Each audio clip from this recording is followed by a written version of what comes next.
1절부터 13절까지 말씀입니다. 마가복음 1장 1절부터 13절까지 말씀입니다.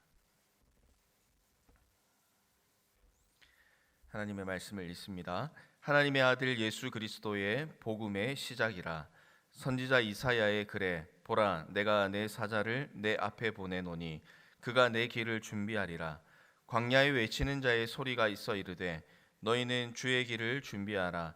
그의 오실 길을 곧게 하라. 기록된 것과 같이 세례 요한이 광야에 이르러 죄 사함을 받게 하는 회개의 세례를 전파하니 온 유대 지방과 예루살렘 사람이 다 나아가 자기 죄를 자복하고 요단강에서 그에게 세례를 받더라. 요한은 낙타털 옷을 입고 허리에 가죽띠를 띠고 메뚜기와 석청을 먹더라. 그가 전파하여 이르되 나보다 능력 많으신 이가 내 뒤에 오시나니 나는 굽혀 그의 신발끈을 풀기도 감당하지 못하겠노라. 나는 너희에게 물로 세례를 베풀었거니와 그는 너희에게 성령으로 세례를 베푸시리라. 그때에 예수께서 갈릴리 나사렛으로부터 와서 요단강에서 요한에게 세례를 받으시고 곧 물에서 올라오실새 하늘이 갈라짐과 성령이 비둘기같이 자기에게 내려오심을 보시더니 하늘로부터 소리가 나기를 너는 내 사랑하는 아들이라 내가 너를 기뻐하노라 하시니라. 성령이 곧 예수를 광야로 몰아내신지라. 광야에서 40일을 계시면서 사탄에게 시험을 받으시며 들짐승과 함께 계시니 천사들이 수종들더라. 아멘.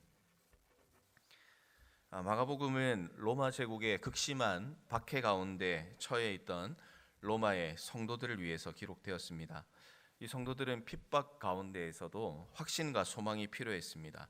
이런 가운데 마가는 마가복음을 통해서 우리의 구원자 되신 예수님을 소망하면서 핍박을 이길 수 있는 능력을 너희도 소유하길 원한다라는 마음으로 복음서를 기록을 하고 있습니다.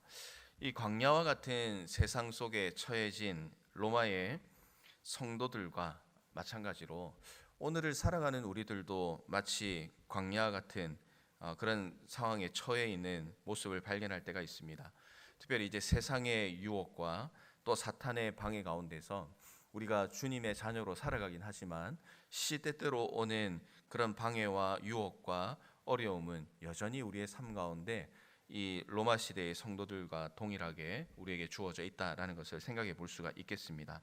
그러나 오늘 우리는 이 마가가 전해주는 예수님의 복음을 통해서 광야와 같은 세상, 사탄의 방해와 같은 이 삶 가운데 살아간다 할지라도 예수 그리스도의 복음으로 승리할 수 있는 그런 은혜가 우리에게 주어져 있다 하는 것을 이 마가복음의 말씀을 통해서 위로와 또 승리를 확신하는 그런 귀한 또 묵상의 시간들이 되기를 주님의 이름으로 축복합니다.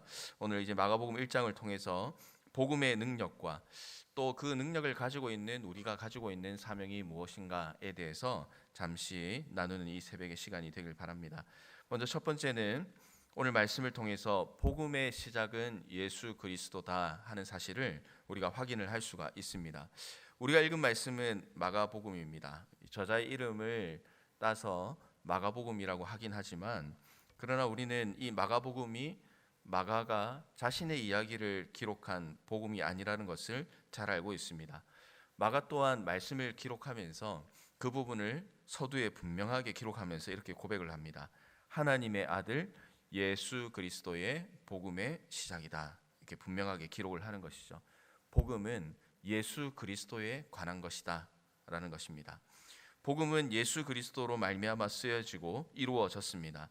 복음은 좋은 소식입니다. 어떤 좋은 소식입니까? 누구든지 예수 그리스도를 구주로 고백하고 믿기만 하면 멸망에 이르지 않고 영생에 이르게 된다라는 그런 복된 소식입니다.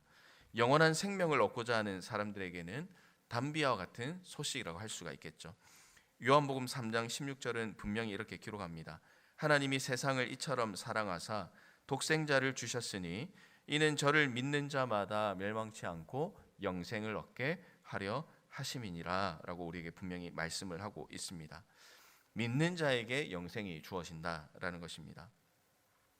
그러나 오늘 살아가는 이 시대도 이 여전히 마찬가지로 수많은 사람들이 우리의 삶에 있어서 구원이라는 것이 소중한 것인가, 얼마나 가치가 있는 것인가에 대해서 모른 채 살아가는 경우가 너무나 많이 있습니다. 무엇이 복음이고 무엇이 진리인지 관심이 없는 것입니다. 그래서 어떻게 하면 이 세상을 살면서 남들보다 조금이라도 더 소유하고 조금이라도 더 누리며 살아갈 것인가, 조금이라도 더 편하게 살 것인가에 대한 관심을 두고 거기에 인생의 우선순위를 두고 살아가는 경우가 있습니다. 그러나 시간이 지나서 하나님 앞에 갈 때에는 죽음 이후에 가지고 갈 수 있는 것이 없다는 것은 그때 가서야 깨닫고 후회할 수밖에 없게 되는 것이죠. 세상의 수많은 사람들은 우리가 복음을 전할 때 하는 한 이야기처럼 자신들의 선행과 철학과 종교 등의 힘으로 천국을 소유하기 위해서 각각의 방법으로 노력을 합니다. 그것이 맞는 것 같고 또 전부인 것처럼 착각할 때가 있습니다.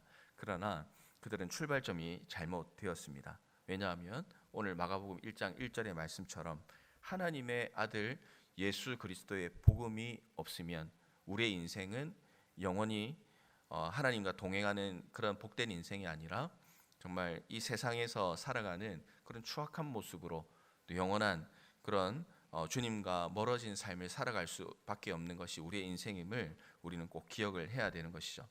세상이 저마다 진리라고 떠드는 그런 세력들은 많이 있습니다. 그러나 오늘 우리는 이 마가복음을 대하면서 다시 한번 각오하고 결단하고 또 감사할 것은 오직 하나의 진리는 예수 그리스도의 복음밖에 없다는 사실, 또 우리를 위하여 십자가에 피 흘리신 예수님의 사랑이 오늘 또 모든 사람 앞에 주어져 있지만 또 특별히 오늘 이 아침에 나와 있는 우리에게 주님께서 이 복음을 허락해 주시고 구원의 백성으로 삼아 주셨다는 그 사랑과 은혜와 확신을 오늘 이 아침에 가지면서 주님 앞에 감사하고 또 주를 위해서 살아가는 것이 우리의 인생의 기쁨입니다 라고 고백하는 이 아침의 시간이 되기를 주님의 이름으로 축원합니다.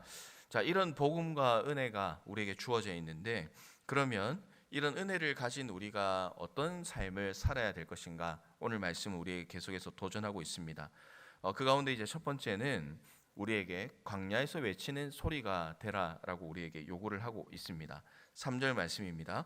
광야에 외치는 자의 소리가 있어 이르되 너희는 주의 길을 준비하라, 그의 오실 길을 곧게 하라라고 말씀을 합니다. 이것은 이사야 40장 3절의 말씀을 인용하고 있습니다. 메시아의 길을 예비하는 세례 요한의 사역을 예언하고 있는 말씀입니다. 광야라는 것은 세례 요한의 주요 사역지였던 유대 광야를 말하는 것이겠습니다. 그러나 궁극적으로는 이 이스라엘의 영적 상태를 보여주는 것이 광야라는 단어입니다. 영적으로 부패하고 또 열매가 나지 않고 기쁨이 없는 곳, 그런 마음을 가지고 살아갔던 것이 당시 이스라엘의 영적 상태였던 것입니다. 선구자였던 세례 요한은 이처럼 광야와 같은 이스라엘의 중심에서 회개의 세례를 전파하고 또 예수님을 맞이할 준비를 하고 있는 것입니다. 우리 또한 이 세례 요한처럼 예수님이 오실 그 재림을 준비하며 살아가는 사람들입니다. 주님의 재림이 임박한 이때에 광야와 같은 이 세상을 살아가는 우리가 어떤 삶을 살아가야 될 것인가, 이런 이제 생각들을 해보게 되는데요. 그 질문에 대한 대답은 오늘 세례 요한이 보여주고 있다고 생각합니다. 세례 요한과 같이 광야에서 외치는 자의 소리가 되어야 된다. 영적으로 부패하고 하나님과 멀어진 이 세상 가운데서 예수 그리스도가 복음이고 예수 그리스도만이 우리의 인생의 주인이시고 예수 그리스도를 통해서만 영원한 생명을 얻을 수 있다라는 것을 이 광야와 같은 세상 가운데서 외치는 그런 삶, 그것이 바로 오늘 구원받은 우리 성도들의 삶이며 사명임을 우리가 기억을 할 수가 있어야 되겠습니다. 특별히 성도는 불의에도 맞설 수 있는 거룩한 외침을 가져야 합니다. 오늘날 주님을 바르게 바라보지 못하게 만드는 그런 외침들과 또 그런 가르침과 그런 요구들이 세상 가운데 너무나 많습니다. 이 가톨릭의 교황을 비롯해서 세계의 종교 지도자들은 오늘날에 이르러서는 조금 방향이 많이 바뀌었습니다. 예전에는 자신의 종교를 믿어야지만 구원의 길이 있다라고 이야기를 했지만 요즘은 이 사탄이 이제 전략을 바꾸었다라고 생각할 수도 있는데, 모든 종교에는 구원의 길이 있다, 이렇게 이제 주장을 하죠. 그래서 우리의 종교도 인정하고 당신의 종교도 인정하고, 어차피 우리는 구원받고 만나는 그 천국은 같은 거기 때문에 가는 길만 다른 것이고 우리는 결국 만날 것이다. 그러니까 서로 미워하지 말고 서로의 진리를 인정해주고 서로의 종교를 인정해주고 하나가 되자, 이런 이제 이야기들을 하게 되는 것이죠. 그래서 수많은 종교가 모이는 뭐 WCC 같은 것도 종교 통합의 본거지가 되고 말았습니다. 그런데 이런 주장을 하는 이야기들을 들을 때 보면 참 뭐 인간적으로 좋아 보이기도 하고, 이렇게 서로 종교들이 하나가 되는 것이 참 보기 좋다, 이렇게 생각하는 사람들도 있습니다. 그러나 중요한 사실은 무엇입니까? 진리는 하나밖에 없다는 사실을 우리는 잊어서는 안 되는 겁니다. 겉으로 볼 때에는 하나가 되고 평화가 있는 것처럼, 좋아 보이는 것처럼 우리를 유혹하고 현혹시키는 세상의 모습들이 있지만, 그러나 주님은 우리에게 분명히 말씀을 하고 있습니다. 오직 예수 그리스도만을 통하여 구원의 백성이 될 수 있다라는 그 참된 진리인 것이죠. 그래서 우리는 이런 세계의 삶 가운데서도 예수 그리스도의 복음이 더러워지는 것을 자시해서는 안 됩니다. 그래서 교회 안에서든 우리가 삶에서든 끊임없이 주님의 말씀을 비추어서 살아가는 우리의 삶이 필요하고, 특별히 예수 그리스도가 구원의 유일한 길이다라는 사실을 인정하지 않고 또 바라보지 못하는 사람들에게 또 그 가운데 작용하고 있는 이 사탄의 방해를 무너뜨리는 그런 삶을 살아가는 사람이 광야에서 외치는 자의 소리로 살았던 세례 요한과 같은 그런 삶을 살아가는 사람이다라는 것을 우리는 꼭 기억을 해야 되겠습니다. 오늘을 살아갈 때에도 우리의 신앙을 방해하고 예수 그리스도를 바라보지 못하게 하고 주님과 동행하지 못하게 만드는 그런 일들이 오늘 우리의 삶 가운데 있을 수 있습니다.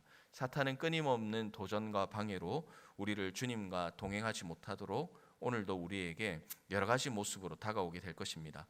그러나 우리는 광야에서 외치는 자의 소리라는 사실을, 이 사명을 꼭 기억하시고, 어떠한 상황 가운데 있든지 우리는 침묵하고 인정하고 지나가는 자들이 아니라 거룩한 개혁의 외침이 우리의 입술과 우리의 삶을 통해서 나타나야 하는 것, 그것이 성도의 삶, 우리의 삶이다라는 것을 기억하시고, 오늘 하루의 삶도 정말 주님과 동행하며 또 이 광야에서 외치는 자의 소리로 살아가시는 우리 모든 성도님들의 삶이 되시기를 주님의 이름으로 부탁을 드립니다.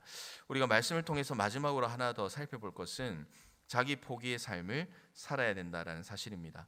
9절 말씀에 보면 주님은 세례 요한에게 나아가서 세례를 받고 있습니다. 그리고 공생애를 시작하는 출발점으로 삼으셨습니다. 예수님은 죄가 없으신 하나님입니다. 그러나 죄 사함을 받게 하는 회개의 세례를 받았다라는 것은 하나님으로서의 영광된 지위를 포기하고 죄인과 같은 모습으로 이 땅에서 주의 일을 감당하시기로 작정하셨다라는 그런 의미입니다.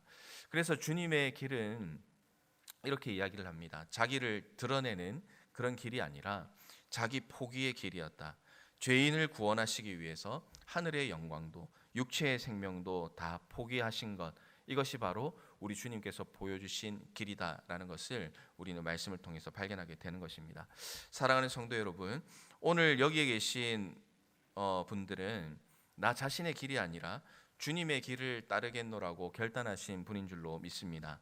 주님의 길을 따르는 성도다라면 주님께서 하셨던 것처럼 우리도 우리 자신을 포기하는 삶을 살아야 합니다.